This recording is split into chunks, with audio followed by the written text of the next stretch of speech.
గుత్తి వంకాయకి కావాల్సిన పదార్థాలు: వంకాయలు ఇలా కట్ చేసుకొని సాల్ట్ వాటర్లో వేసి పెట్టుకోవాలి, నల్లగా అవ్వవు.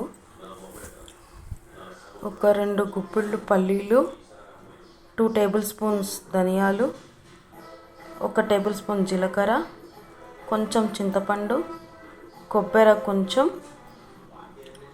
2 టేబుల్ స్పూన్లు నువ్వులు, లవంగాలు ఒక 4-5, 4 యాలకులు, దాల్చిన చెక్క. నేనేమో ఇక్కడ రాక్ సాల్ట్ వాడుతున్నాను, మీ టేస్ట్ సరిపడా ఉప్పు వేసుకోండి. అలాగే కారం, పసుపు. ఇప్పుడు ఇవన్నీ మెత్తగా గ్రైండ్ చేసుకోవాలా, ఇందులోకి షిఫ్ట్ చేసుకుంటాను నేను. అన్నీ జార్లోకి షిఫ్ట్ చేసిన తర్వాత మీ టేస్ట్కి సరిపడా ఉప్పు,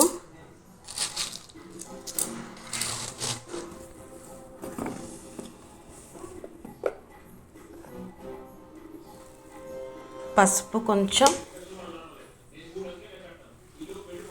కారం 2 టేబుల్ స్పూన్లు.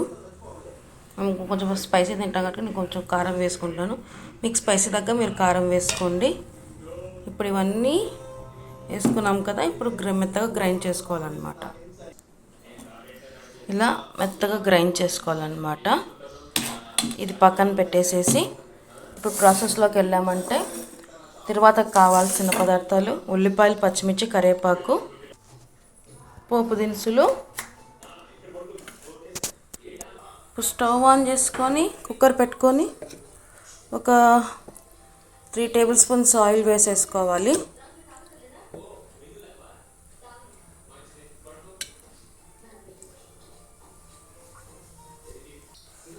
ఆయిల్ హీట్ ఎక్కిన తర్వాత పోపు దినుసులు అన్నీ వేసేసుకొని దీంట్లోనే కట్ చేసి పెట్టిన ఉల్లిపాయలు, పచ్చిమిర్చి వేసేసుకొని ఒకసారి అంతా బాగా మిక్స్ చేసుకోవాలన్నమాట.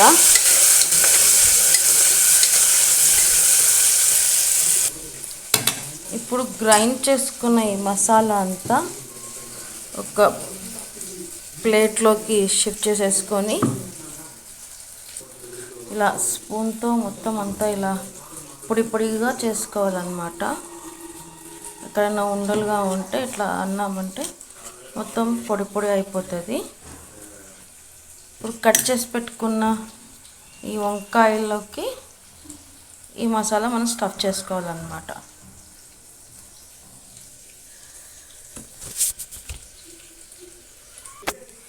ఇలా వంకాయలో మసాలా స్టఫ్ చేసుకున్న తర్వాత ఇది మిగిలిపోయింది లాస్ట్లో మళ్ళీ మనము కర్రీలో వేసేసుకోవచ్చు.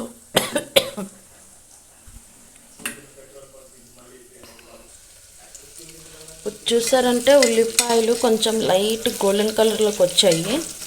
దీంట్లో కొంచెం మనం ఇప్పుడు 1 టేబుల్ స్పూన్ అల్లం వెల్లిపాయ పేస్ట్ వేసేసుకొని కొంచెం పచ్చివాసన పోయేంత వరకు బాగా మిక్స్ చేసుకొని వేయించుకోవాలన్నమాట. ఒక 4 టమాటాలు సన్నగా కట్ చేసుకొని రఫ్గా కట్ చేసేసుకొని ఇట్లా మెత్తగా పేస్ట్ చేసుకోవాలన్నమాట. ఈ పేస్ట్ని ఇప్పుడు అల్లం వెల్లిపాయ పేస్ట్ పచ్చివాసన పోయింది. ఇప్పుడు ఈ పేస్ట్ అంతా దీంట్లో వేసేస్తున్నాను. ప్యూరీ వేసుకున్నాం కదా, టమాటా ప్యూరీ. ఇది ఒకసారి బాగా మిక్స్ చేసుకోవాలన్నమాట. కొంచెం పచ్చివాసన పోయేంత వరకు వేగించామంటే తర్వాత ఇలా పచ్చివాసన పోయింది కాబట్టి ఇప్పుడు దీంట్లో మనము మసాలా కూరి పెట్టుకున్న వంకాయలన్నీ ఇలా వేసేసుకొని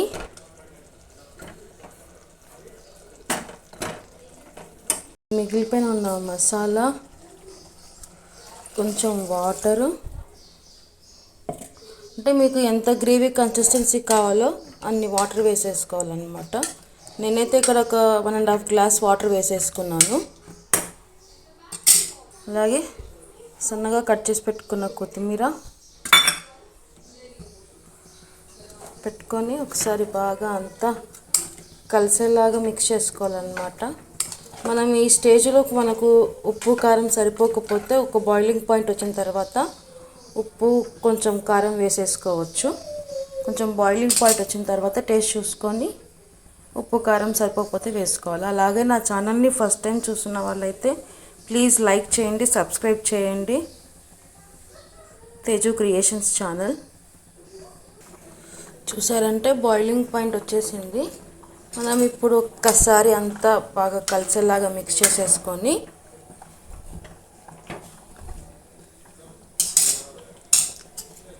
ఒకసారి టేస్ట్ చూసుకున్నామంటే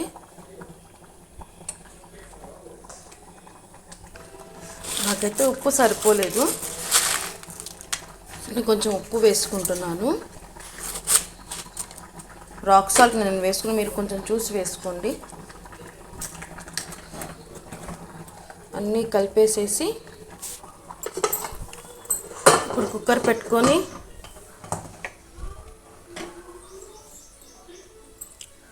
2 విజిల్స్ పెట్టేసేసి అయిపోతుంది. స్టవ్ కట్టేసేసుకోవచ్చు అనమాట. 2 విజిల్స్ తర్వాత స్టీమ్ అంతా పోయింది.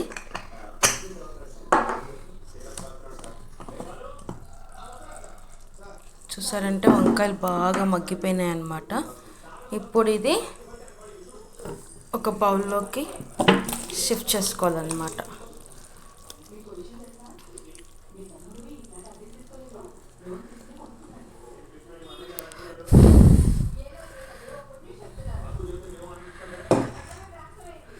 చూసారంటే గుత్తి వంకాయ కూర రెడీ.